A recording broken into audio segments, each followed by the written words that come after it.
What's up guys? Yan, nakikita nyo, nandito kami sa Pasir-Ris. Yan ah. Thank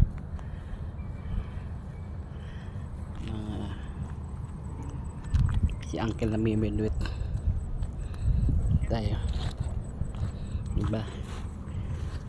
Pag ano to, pag Sabado at Linggo, daming tao dito. Ngayon konti lang kasi ano weekdays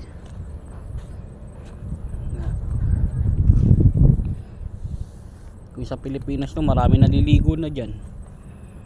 Ayan ayan.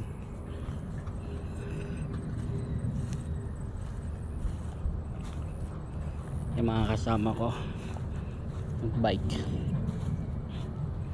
kita nyo yung aeroplano, ayun